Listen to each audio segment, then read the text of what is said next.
Bienvenue à tous, vous trouverez dans cette vidéo une méditation guidée selon les techniques et les enseignements donnés par Paramahansa Yogananda. Ces enseignements sont basés sur des vérités universelles et n'appartiennent à aucune religion en particulier. La tradition yogique dont ils sont issus les met au service de l'humanité tout entière. Si vous voulez profiter pleinement de cette expérience, prenez le temps de passer par chacune des techniques guidées ici. Elles permettent tout ensemble de mieux goûter à ce que l'on appelle l'état de méditation. Cette vidéo contient également une technique de préparation à la méditation appelée Yogoda, qui sert à la fois à nous recharger en énergie et à développer la perception de celle-ci. Pour apprendre cette technique, ouvrez la liste de lecture « Apprendre Yogoda ». Selon la tradition transmise par Yogananda, un chant précède immédiatement la méditation afin d'orienter nos pensées et nos sentiments vers une fréquence propice. Pour sauter cette introduction la prochaine fois ou pour aller directement au début de la méditation guidée, voyez les repères indiqués dans la description de la vidéo ou dans la barre de lecture. Si vous appréciez le contenu de cette vidéo, vous pouvez nous aider en vous abonnant et en ajoutant un pouce. Ananda Francophone vous souhaite une belle méditation.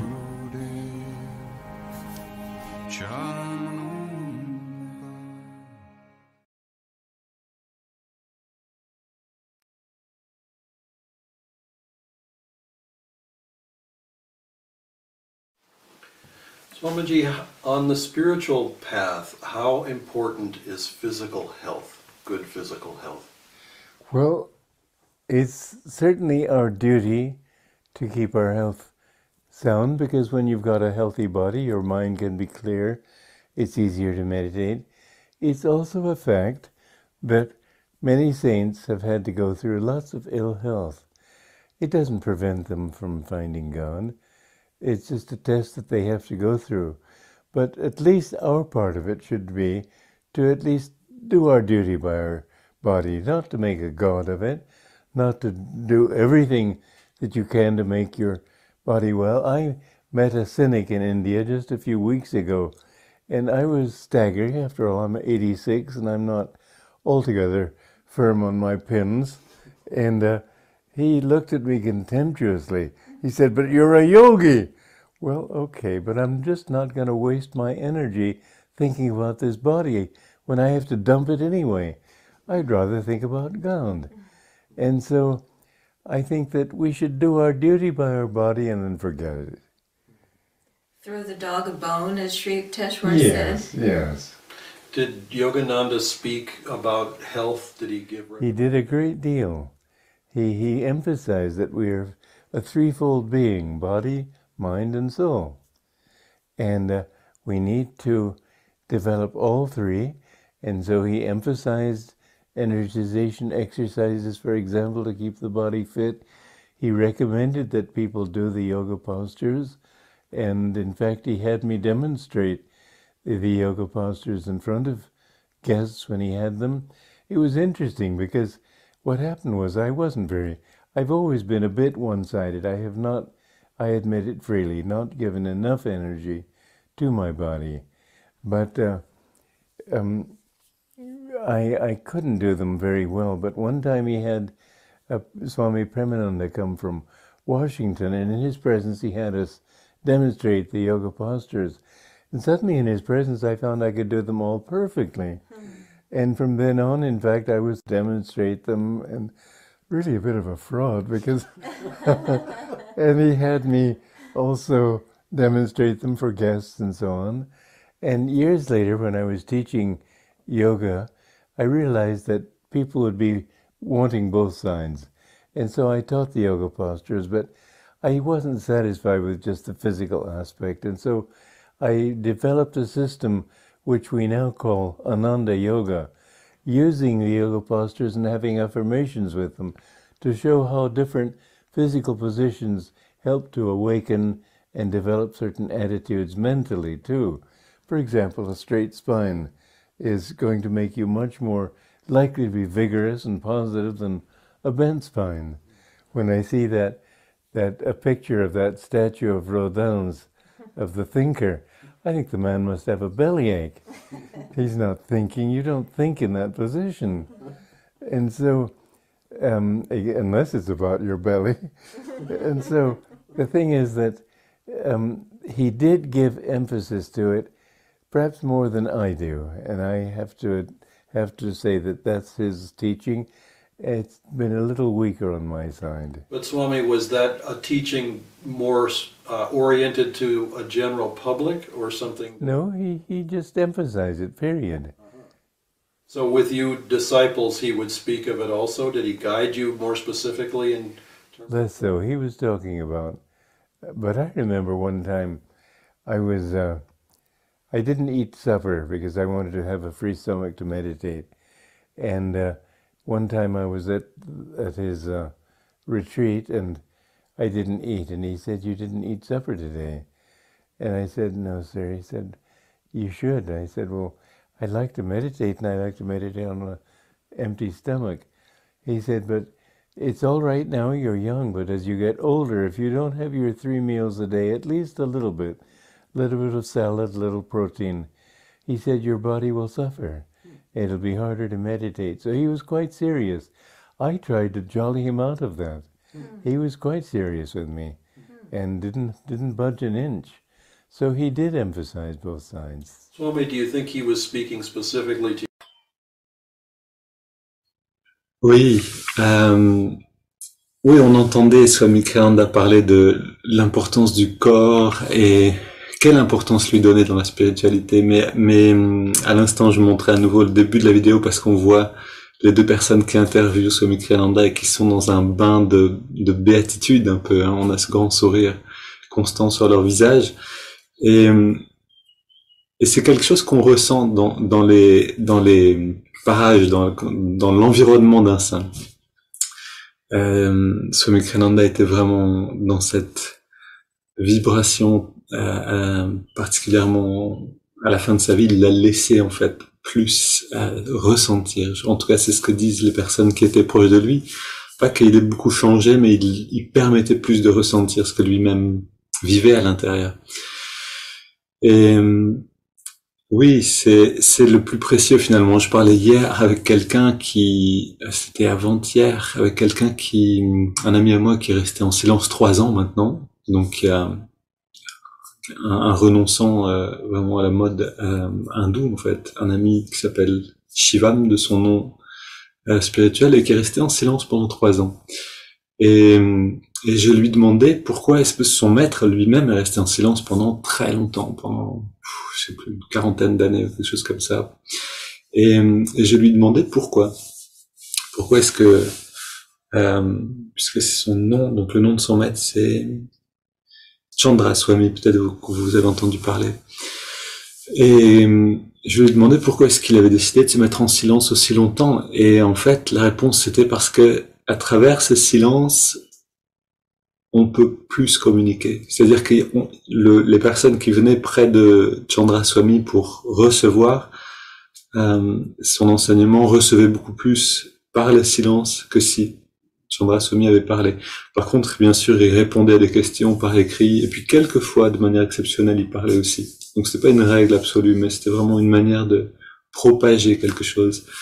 Et oui, quand on voit des vidéos comme ça de personnes qui interviewent Swami, ou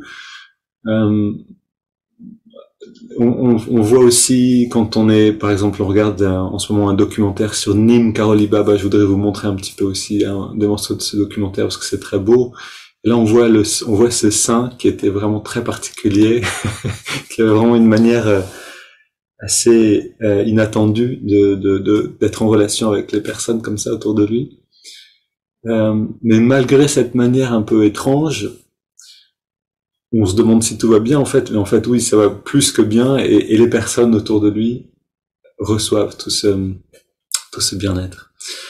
Donc oui, c'est quelques mots, et puis ça peut aussi nous apprendre, parce que c'est vrai qu'on est constamment dans un bain relationnel. On ouvre la porte, on sort, on rentre dans un magasin, on est dans un bain finalement de l'énergie des gens autour de nous, et on n'est pas forcément conscient en fait de ce qui rentre, et aussi de ce qu'on donne, c'est-à-dire de ce qui sort. Et ça c'est quelque chose en se posant la question, qu'est-ce que je reçois maintenant? On pour rentrer dans une autre conscience finalement de ce qu'on est en train de vivre. Et ça nous donne aussi cette possibilité de donner. Qu'est-ce que je donne maintenant aussi à l'extérieur? Est-ce que moi-même je rayonne quelque chose de bon ou de lourd? Qu'est-ce que je décide de donner aux gens autour de moi? Et ce que je donne aux gens autour de moi décide en fait de ce que va me revenir, qu'est-ce que je vais recevoir. Donc c'est vraiment un aspect essentiel. Mais oui, prendre soin du corps. Je vais pas commenter ce que Swami Kriyananda a dit, il l'a bien dit. Prenez soin du corps, mais n'en faites pas un dieu. Et on écoutera la fin de cette vidéo demain. Si vous êtes d'accord, on va se lever et pratiquer Yogoda justement, recharger le corps en énergie.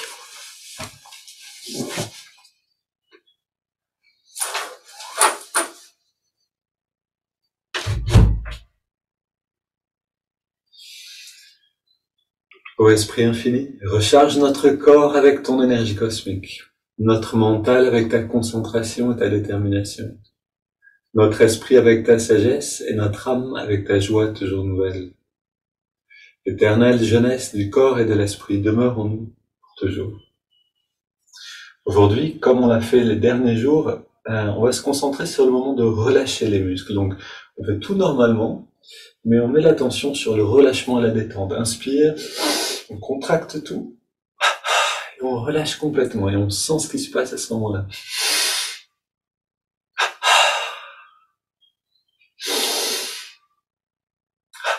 On augmente un petit peu l'amplitude, l'intensité de l'effort, de la contraction, pour pouvoir mieux relâcher. Mains sur les hanches, les mollets, les chevilles. Je rappelle que maintenant c'est pas un moment pour apprendre, que si vous êtes sur YouTube, que vous voulez apprendre, comprendre ce qu'on est en train de faire, allez sur notre playlist, liste de lecture, apprendre Yogoda. Ou encore mieux, vous pouvez suivre le cours de méditation qu'on donne en ligne et dans lequel on apprend ça en détail. On continue donc avant-bras, mollet gauche, cuisse, biceps.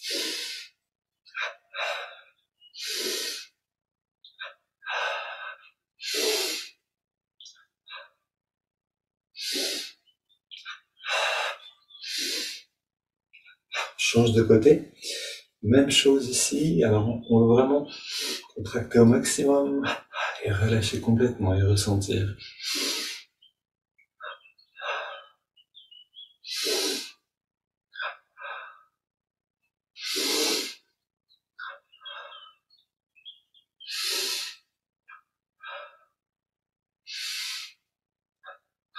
Deux côtés ensemble.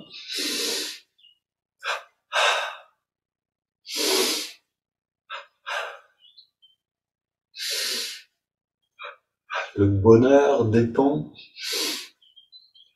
de notre force de volonté. On peut décider d'être heureux. Ce que disait Yogananda, quelqu'un qui décide d'être heureux, rien ne pourra le rendre malheureux. L'inverse est vrai aussi. On relâche donc fesses et poitrine, côté gauche, côté droit.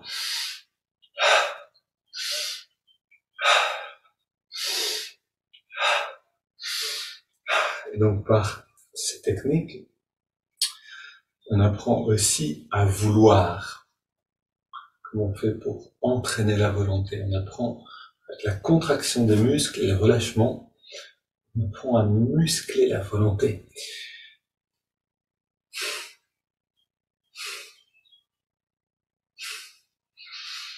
Ok, le haut du dos à gauche et à droite.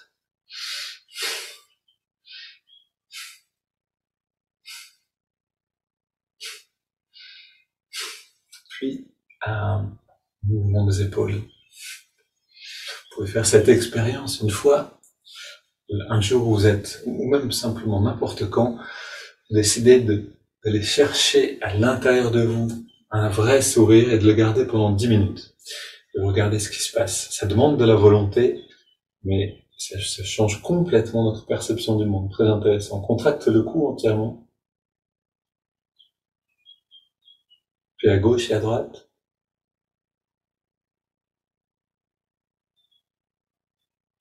On contracte la nuque en redressant la tête.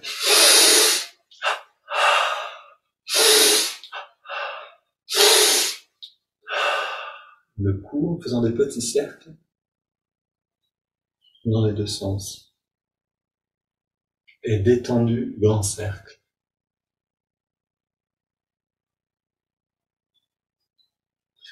Poings fermés, bras tendus vers le sol.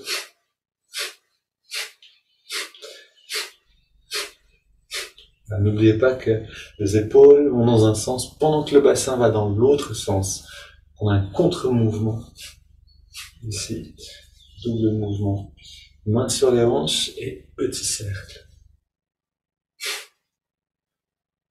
On engage bien les muscles, le long du dos. Puis, on relâche. On pousse vers la gauche, on relâche au centre, pousse vers la droite.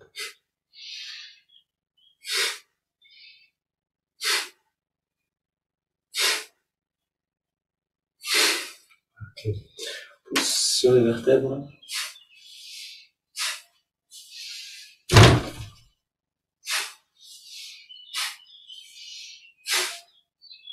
Et on prend le twist du haut du dos. Les hanches restent vers l'avant.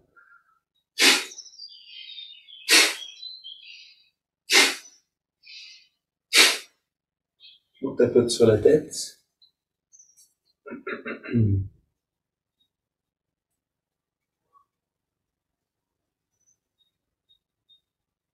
Et on masse le cuir chevelu.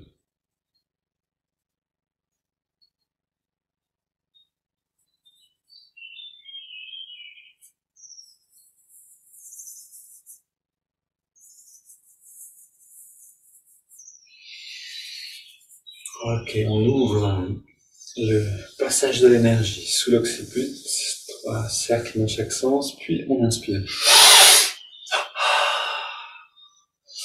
Et encore une fois.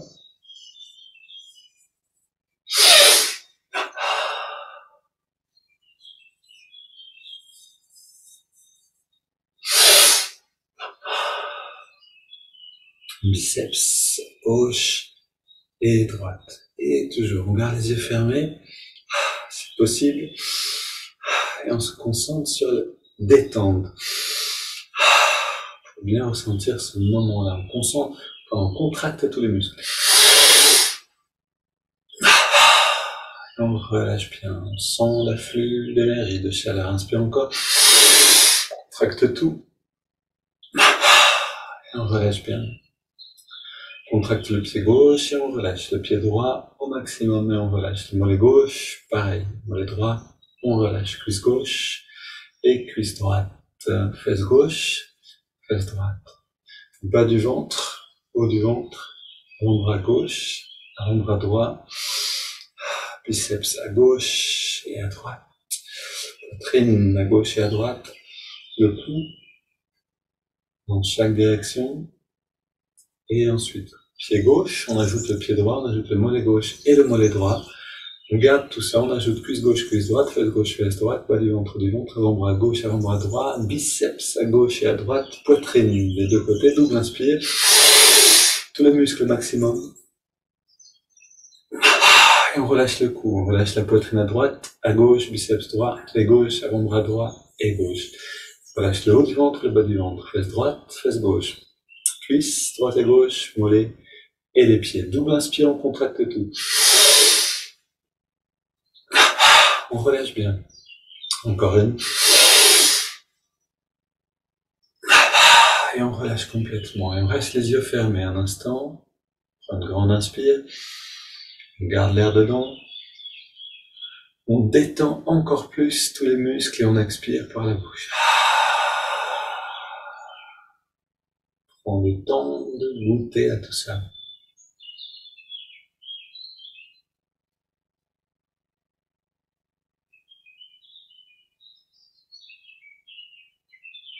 On continue avec les haltères. Et encore une fois, on est attentif au petit moment de détente entre les mouvements. Écarteur.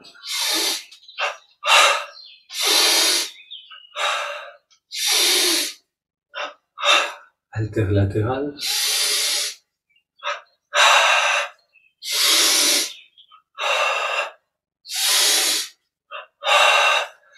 Petit cercle, bras tendu, de plus en plus tendu. Et on relâche dans l'autre sens. Altère vers l'avant.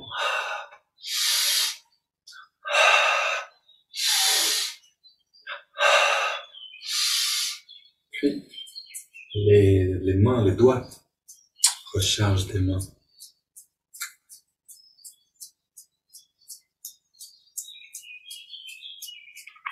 Grand mouvement des bras.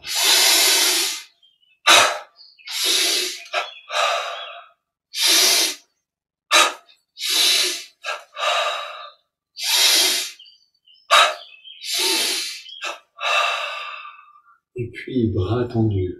Comme si on prenait une valise dans la main gauche et on la soulève à l'inspire. On lâche à l'expire.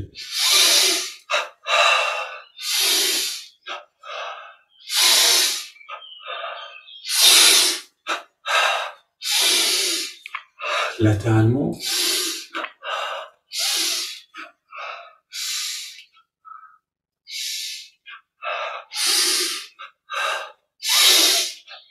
Puis on marche, place. On lève bien les genoux. C'est le moment de s'entraîner à retrouver cette joie naturelle qui est là derrière les pensées et l'agitation. Je suis positif, énergique et enthousiaste. On peut répéter cette phrase. Puis courir sur place.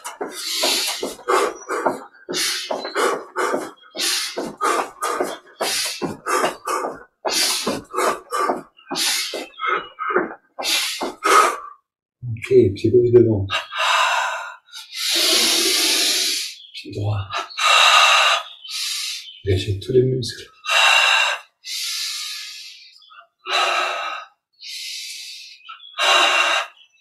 Soulève derrière.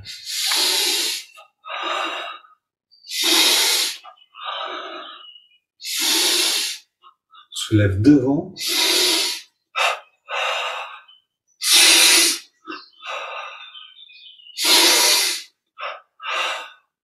Une inspire.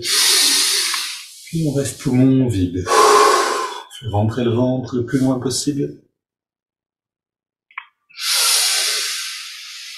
Inspire, expire. On fait rentrer et sortir le ventre.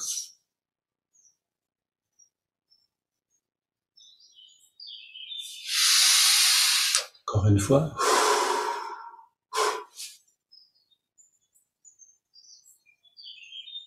Et on se redresse. Bras tendus devant. Premier mouvement. Sentez à chaque expire. Grande détente. Main sur les hanches. Termine avec les mollets, les chevilles.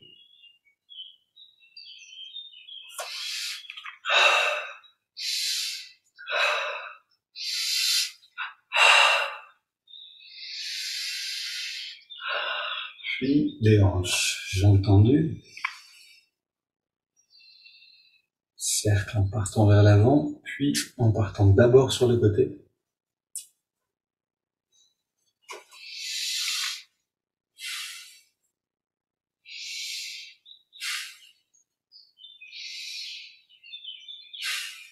Puis les mains, on les ramène vers nous-mêmes en restant très détendus. Puis à l'expire vers l'avant.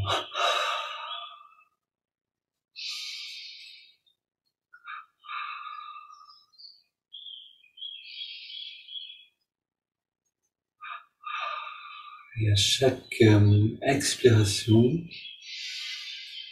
on sent comme l'aura autour du corps qui rentre en expansion, qui grandit dans toutes les directions. Notre conscience devient plus vaste, plus fine, plus subtile.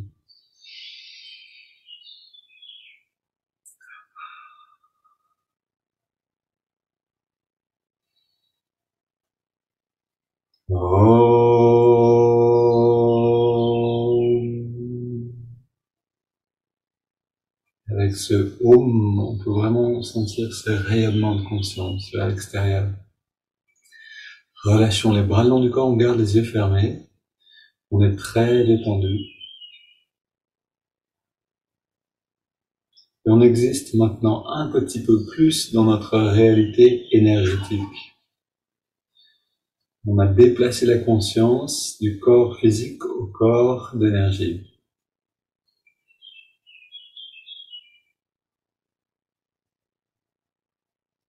Et c'est que le premier mouvement de la conscience, c'est-à-dire qu'on va l'amener plus loin encore, cette conscience. Aller ressentir ce qui est derrière le corps d'énergie. Installons-nous pour méditer et chanter ensemble.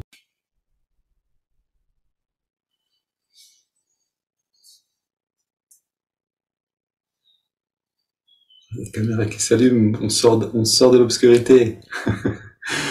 Ok. Donc, les yeux fermés, on ressent et on reprend contact. Alors voilà, c'est toujours intéressant ce petit moment de transition. Avec Yogoda, on a comme ouvert une porte de perception. On se met à sentir l'énergie, le corps d'énergie. Puis ensuite, on s'installe et on est à nouveau dans la matière, bien sûr, dans le corps physique. Puis ensuite, on s'est installé, on ferme les yeux. Et là, sans contraction détente, rien du tout, simplement par la volonté, on ressent à nouveau la dimension de l'énergie en nous-mêmes. De cette manière, on apprend à ne plus avoir besoin même de Yogoda, ça veut pas dire qu'on va arrêter de le pratiquer, mais petit à petit, on peut plus facilement aller dans des perceptions plus subtiles, simplement en le voulant, en se rappelant ce qu'on ressent quand on est dans cette perception-là.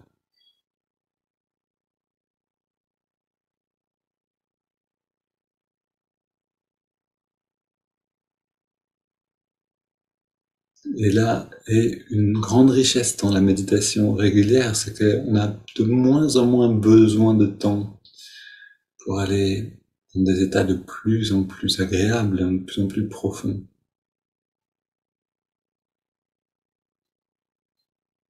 En fait, il suffit de décider maintenant, je suis dans cet état de méditation et hop, on peut y être d'un seul coup. Alors,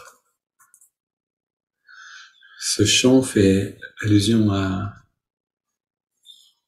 au mantra japa. C'est une manière donc de répéter le nom, un nom du divin, un aspect du divin. On peut le chanter à travers le kirtan ou le répéter constamment. Je regarde juste les accords et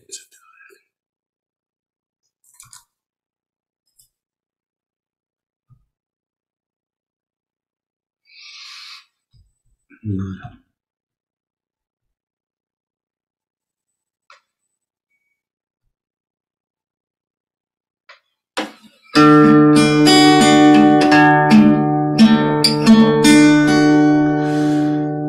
Je chanterai ton nom, je boirai ton nom, et me livrerai de ton nom. Je chanterai ton nom, je boirai ton nom, et me livrerai de ton nom. Om Guru, Om Guru, Om Guru, Om Guru, Om Guru, Om Guru. Je danserai à travers les cœurs, et chanterai ton nom, et chanterai ton nom. Je danserai à travers les vies, et chanterai ton nom, et chanterai ton nom. Om Guru, Om Guru, Om Guru, Om Guru, Om Guru, Om Guru, Om. Je chanterai ton nom, je boirai ton nom, m'enivrerai de ton nom. Je chanterai ton nom, je boirai ton nom, et m'enivrerai de ton nom. Om Guru, Om Guru, Om Guru, Om Guru, Om Guru, Om Guru, Om. Je danserai à travers les cœurs, et chanterai ton nom, et chanterai ton nom. Je danserai danserai à travers les vies, et chanterai ton nom, et chanterai ton nom. Om Guru, Om Guru, Om Guru, Om Guru, Om Guru, Om Guru, Om.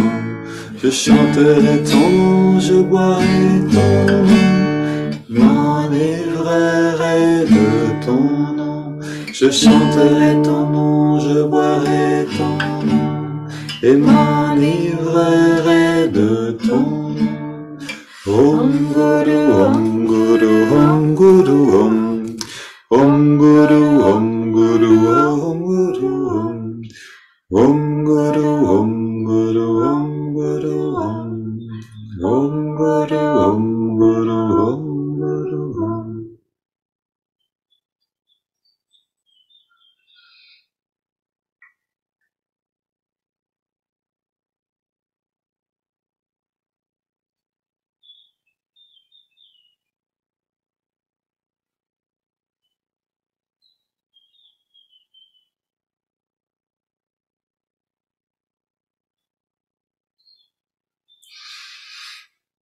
Et pour ceux qui comprennent le sens du mot gourou, le maître qui guide de l'intérieur de nous-mêmes, qui nous amène dans la lumière, vous pouvez répéter Om Guru Om comme un mantra pendant toute la journée. C'est ce que font beaucoup de personnes à Ananda par exemple. Ça signifie maître, élève-moi, montre-moi la réalité du Om.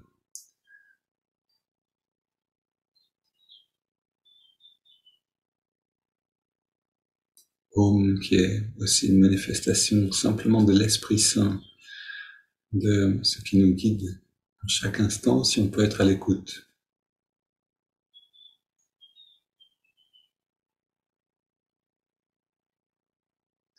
Et c'est le vrai but d'un maître, d'un gourou dans le vrai sens du terme, c'est de nous remettre en contact avec cette guidance constante.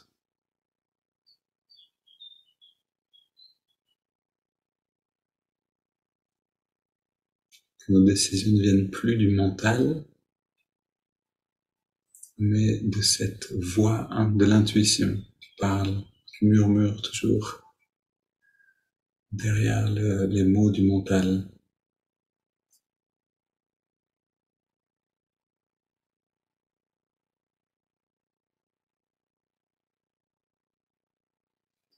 Alors essayons de ressentir ce murmure, de l'entendre, de le ressentir. On respire profondément.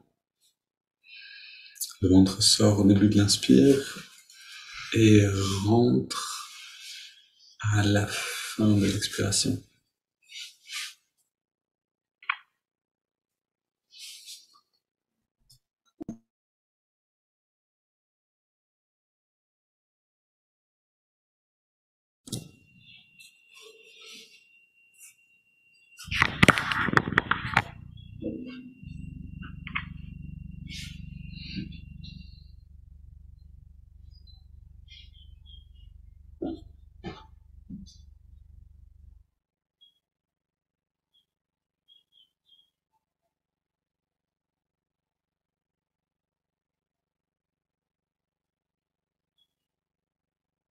Et puis à la prochaine inspire, on entrelace les doigts au niveau de la poitrine.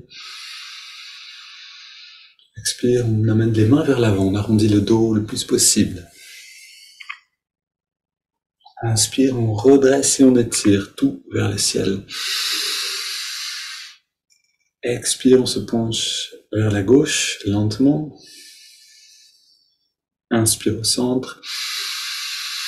Expire à droite. Inspire au centre à nouveau. Puis expire, on se tourne, on pose les mains et on va un peu plus loin dans la rotation.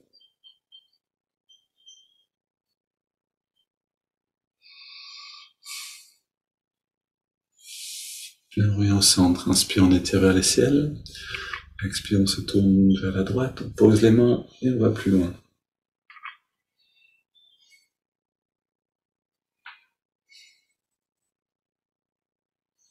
Retour au centre, on pose les mains derrière. On se penche un petit peu vers l'arrière pour ouvrir la poitrine en resserrant les coudes, les épaules. On respire.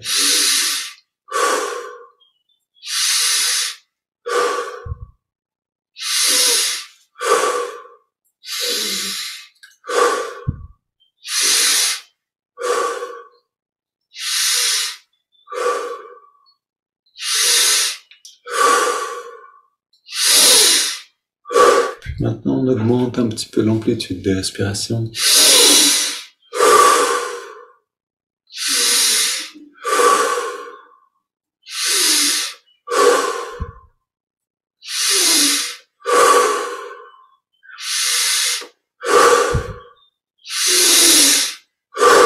Et au maximum.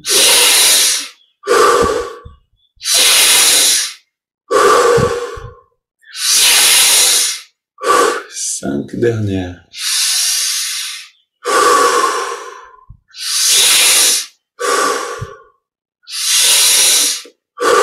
Deux dernières.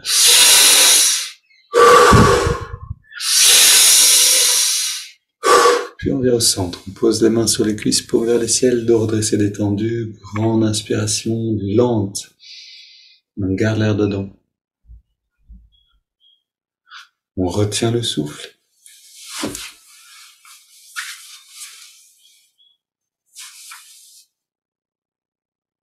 On détend bien tous les muscles et on expire sans faire d'effort. Et on arrête simplement de respirer pour ressentir tout ce qui émerge maintenant naturellement.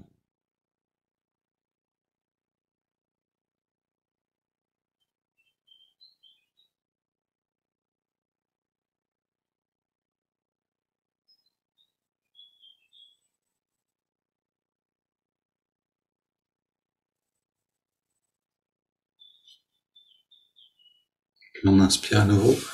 On garde l'air dedans, donc on remplit les poumons. On retient le souffle, on rentre le ventre, on contracte le périnée, on redresse le regard. On relâche tout ça et on expire. Puis on ressent simplement. On donne une impulsion à l'énergie vers le haut. Et ensuite, on ressent.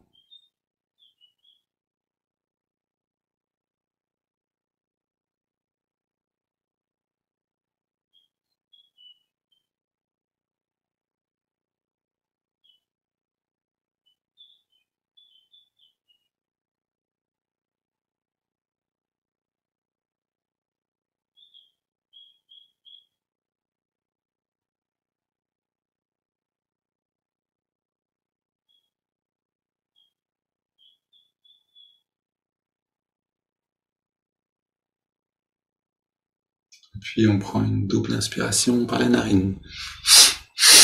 On garde l'air dedans, on serre les poings, on contracte les bras, les jambes, le torse, le dos.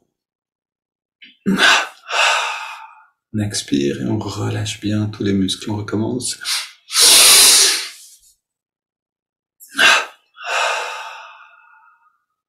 Et une dernière.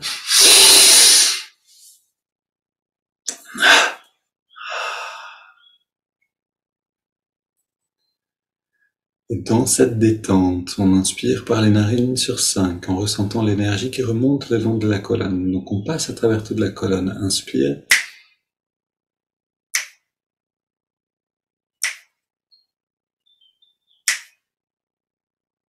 On garde l'air dedans.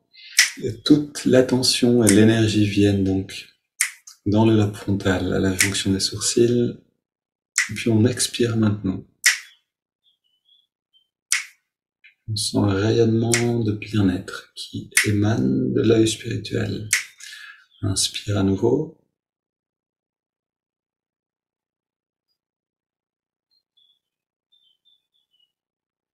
On garde l'air dedans.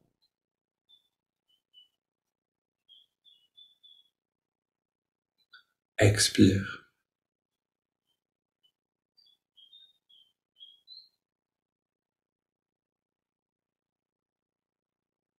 Inspire.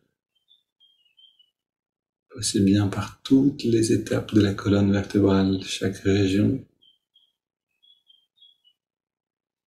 On retient le souffle.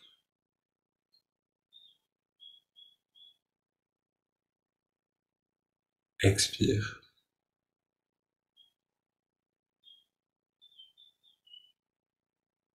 Je vais nommer les différentes parties. Donc, inspire, coccyx, sacrum, lombaire, dorsal, cervical. On garde l'air dedans, lobe frontal. On veut sentir vraiment une concentration d'énergie là-bas, dans la détente la plus totale. Et puis expire.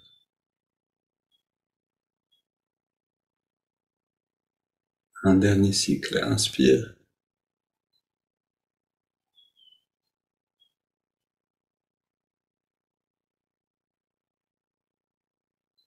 On garde.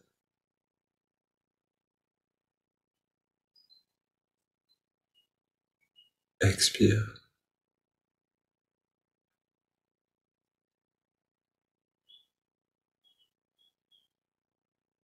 On prend maintenant une grande inspiration par les narines. Puis on laisse le corps respirer de lui-même. On s'occupe plus de la respiration. On regarde simplement où on est maintenant, c'est-à-dire comment est la conscience. De quoi j'ai conscience?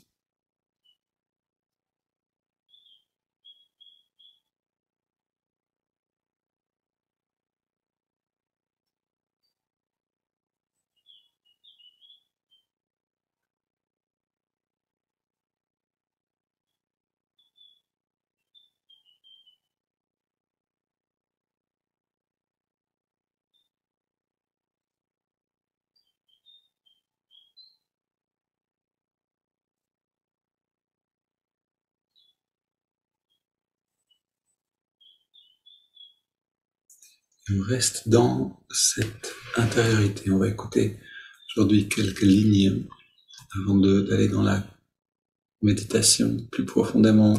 Quelques lignes donc de Yogananda dans les années, en fait en 1940 exactement, en tout cas c'est la date de publication. Question-réponse sur obtenir une guérison spirituelle, une guérison divine en fait.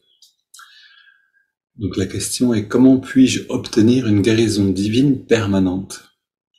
Et la réponse de Yogananda: la santé parfaite est donnée par Dieu. La maladie est créée par l'homme. Dieu veut que ses enfants jouissent de la santé et du bonheur, mais l'humain crée la maladie et le chagrin en enfreignant ses lois. Dieu est harmonie. Et lorsque l'homme, créé à l'image de Dieu, mène une vie donc inharmonieuse, il se fait du mal à lui-même. L'homme se punit lui-même en récoltant les résultats de ses mauvaises actions. Ce n'est pas Dieu qui punit l'homme. L'exigence ou la volonté d'être uni avec Dieu devrait précéder tous les autres désirs. Ce contact avec le divin se fait par des méditations régulières, intenses et prolongées. Priez jusqu'à ce que vous receviez une réponse. Un contact imaginaire avec Dieu par des prières aveugles ne produira pas la guérison souhaitée. Mais, de même que les ténèbres ne peuvent rester là où il y a de la lumière, de même la lumière de la présence parfaite de Dieu ressentie dans le corps doit chasser les ténèbres de la maladie.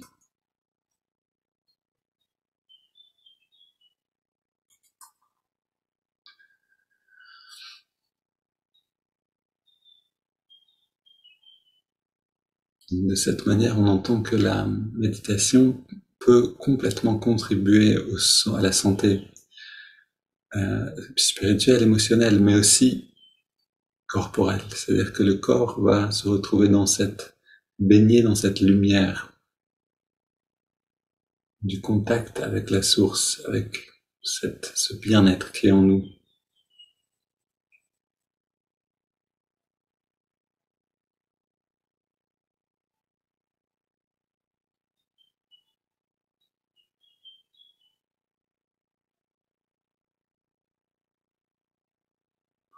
J'avais un ami prêtre qui communiait si bien avec le divin, c'était un tel plaisir d'être avec lui, qu'il était en très bonne santé. Et à 95 ans, il priait pour que sa santé décline, parce qu'il avait envie de partir. Il priait pour pouvoir quitter son corps d'une certaine manière. Et parce que simplement il avait hâte de retrouver ce qui est derrière le corps matériel. Mais rentrons maintenant dans cette communion intérieure en observant simplement le souffle dans les narines.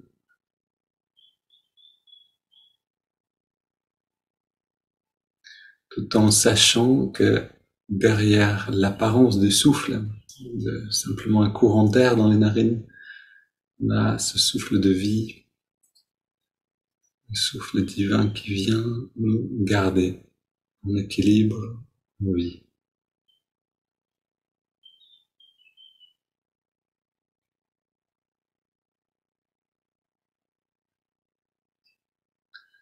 Et on ressent la fraîcheur de l'inspire, la tiédeur de l'expire.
Et on entre entièrement dans cette rivière du souffle, puis on ajoute le mouvement de l'index de la main droite.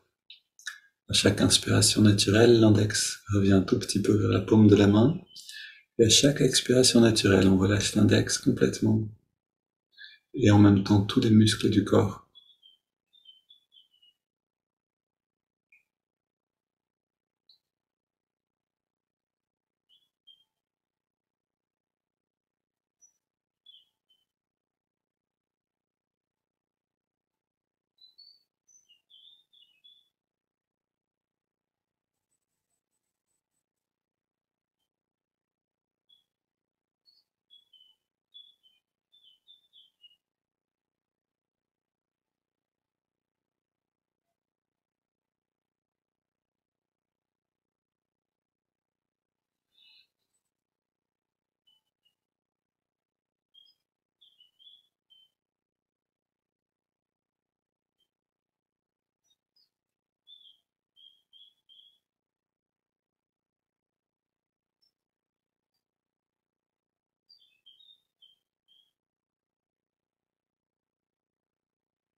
Le corps est entièrement détendu.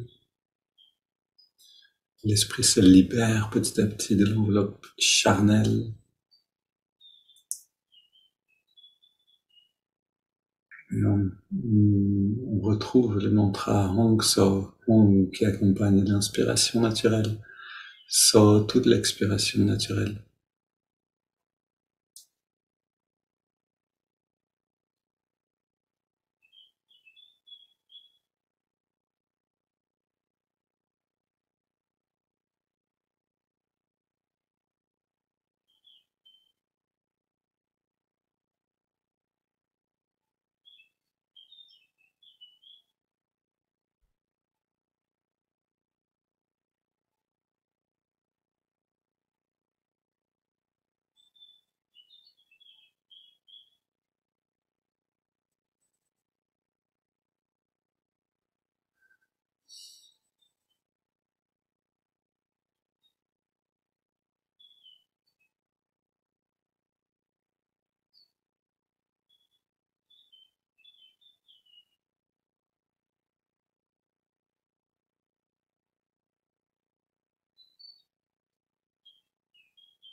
Et si on peut rester détendu, immobile, centré dans les techniques, encore un peu, observation du souffle, mouvement du doigt, mantra, on va sentir ce calme qui s'installe, on va sentir cette lumière sous forme de bien-être.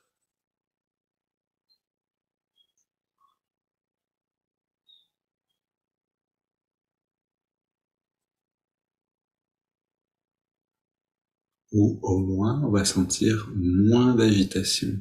Et c'est ok si c'est comme ça. On est là où on est, on apprécie sans demander rien de plus.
Puis, on prend une inspiration profonde. On expire en 3 fois. On arrête un petit instant de respirer.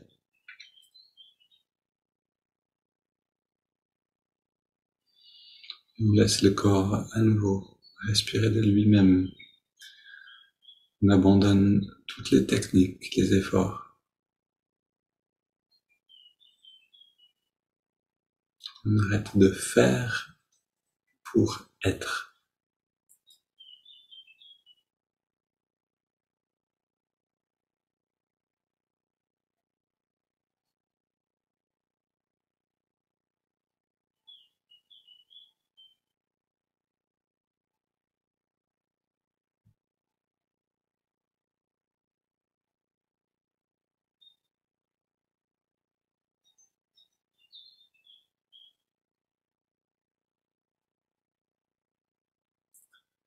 Et quel que soit l'état qu'on a maintenant, dans lequel on est maintenant, on se réjouit de les savourer, de faire l'expérience.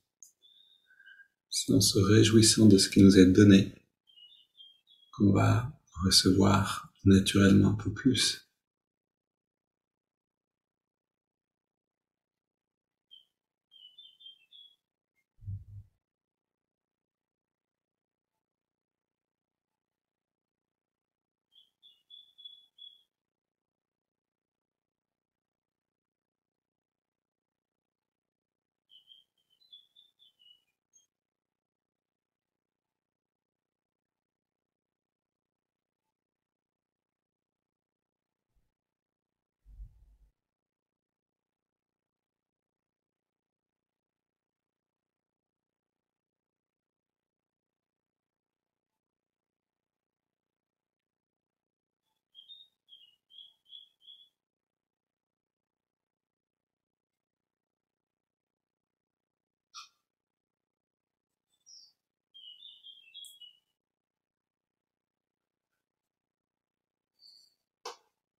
Ok, c'est un très bon moment pour voir ou ressentir une lumière et la laisser inonder chaque cellule, justement, parler de ce contact qui permet une guérison, qui permet de renforcer le corps également.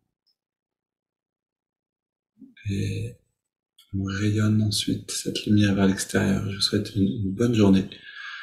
On continue demain avec cette thématique, le contact avec le divin, le corps.